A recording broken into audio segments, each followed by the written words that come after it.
दोस्तों, चीन तेजी से बढ़ती हुई आर्थिक महाशक्ति है और भारत भी फास्टेस्ट मेजर ग्रोइंग इकोनॉमी है। पश्चिम देश इस बात के आदी नहीं है कि तीसरी दुनिया का कोई भी देश महाशक्ति का दर्जा हासिल कर ले। पिछली बार जब ऐसा हुआ था यानी चीन का उदय, तो पश्चिम और चीन के बीच शीत युद्ध शुरू हो गया था। 1980 के दशक में चीन एक गरीब देश था, लेकिन आज वह आर्थिक और टेक्नोलॉजी महाशक्ति बन चुका है।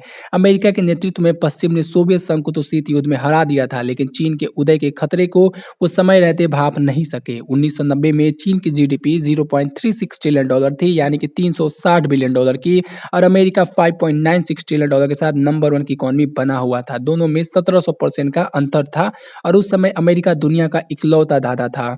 और जो था बोरिस के नेतृत्व में रूस जो है अराजकता से ग्रसित था उस वक्त। तब व्लादिमीर पुतिन एक मामूली से अधिकारी भरी थे।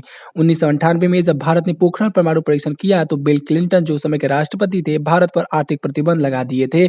और सीएनए और उसी के साथ साथ अन्य अमेरिकी मीडिया जो है वो भारत के खिलाफ बहुत जहर उगला था, और आज भी वह इसी तरीके के काम में लगे रहते हैं। अमेरिका के पास 6000 से ज्यादा न्यूक्लियर मिसाइलें थी। वह युद्ध में परमाणु बम का इस्तेमाल करने वाला इकलौता देश था। इसके बावजूद भी भारत द्वारा शांतिपूर्ण परमाणु परीक्षण करने भर से उसे पश्चिम की आलोचनाओं का शिकार होना पड़ा था। और 1990 के दशक में अमेरिका पूरे दुनिया जो है पूरे समय दुनिया पर किसी न किसी तरीके से दरोगा की तरह रौब झाड़ता रहा। और 1990 से 91 में खाड़ी युद्ध के दौरान उसने गठजोड़ बनाकर इराक पर भी धावा बोल दिया था।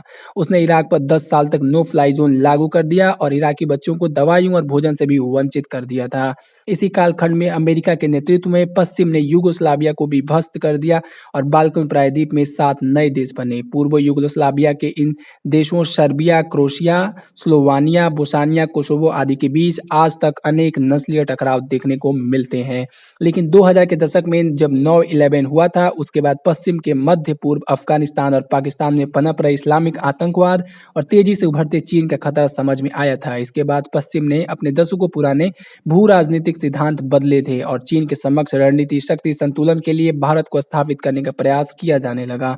2005 में Bharat America civil nuclear deal sign की गई, जबकि इसके मात्र 7 साल पहले ही पोखरण के बाद इसी अमेरिका ने भारत पर आर्थिक प्रतिबंध लगाए थे। 2010 के दशक तक अमेरिका की जो थिंक टैंक थे वो जो विश्लेषक थे उनको ये समझ लिया था कि 2030 तक भारत दुनिया की तीसरी सबसे बड़ी इकोनॉमी बन जाएगा।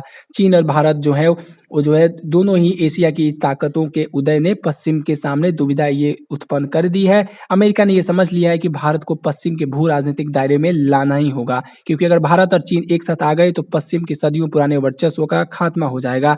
यही कारण है कि आज अमेरिका भारत को इतना महत्व दे रहा है। वास्तव में आज पश्चिम चीन को अतीत के सोवियत संघ से भी बहुत बड़ी चुनौती के रूप में देखता है, क्योंकि सोवियत संघ केवल उसके सैन्य प्रतिद्वंदी भर ही था, इकोनॉमी में वो उसके आसपास भी नहीं फटकता था, लेकिन चीन दोनों ही हो सकता है। ऐसे में भारत का साथ लेना काफी अहम हो जाता है।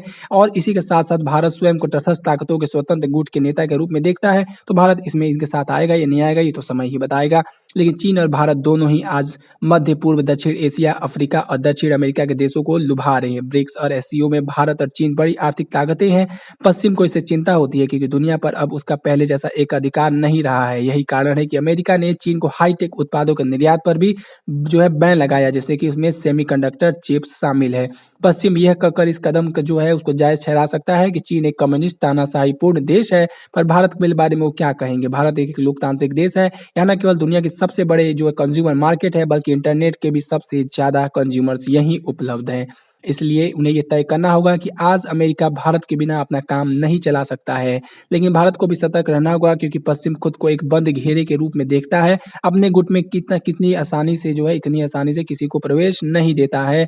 इतना तो तय है कि आज अमेरिका भारत के बिना काम नहीं कर सकता, अपना काम नहीं चला सकता। लेकिन भारत को भी सतर्क रहना होगा, क्योंकि पश्चिम जो है खुद को एक बंद घेरे के रूप में देखते हैं और अपने गुट में किसी और देश को इतनी आसानी से प्रवेश नहीं देते हैं।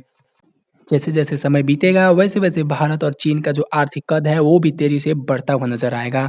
और इसी के साथ साथ जो है अब तक अमेरिका का जो बोलबाला था, अब बोलबाला भी धीरे धीरे समाप्त होगा। लेकिन अमेरिका ने जो चाइना जो है वो अपने काम को पूरा कर चुका है, तेजी से आर्थिक महाशक्ति बनने की ओर बढ़ चुका है, क्योंकि सत्ता जो है यूरोप से चल करके एशिया में आ रही है। और ये बात जो है पड़ोसी देश जो हमारा चाइना है वो इस बात को समझ चुका है। भारत अभी समझा है या नहीं समझा, भारत अभी तक तैयार है या नहीं है, ये तो वक्त ही बताएगा। लेकिन आने वाले समय में ऐसा अनुमान लगाया जा रहा है कि भारत की इकॉनमी भी 7% के साथ फास्टेस्ट ग्रोइंग मेजर इकॉनमी बनी रहेगी। अभी तो समय ही बताएगा कि भारत अपने लक्ष्य को हासिल कर पाता है या नहीं कर पाता, क्योंकि चाइना ने जो अपना लक्ष्य हासिल करने के लिए रखा था, शायद उसके आस-पास पहुँच चुका है। इसीलिए इसकी आहट अमेरिका और यूरोप भी सुन रहे हैं, उसे भयभीत नज़र आ रहे हैं। लेकिन भारत के साथ अभी ऐसा होगा या नहीं होगा, वक़्त बताएगा।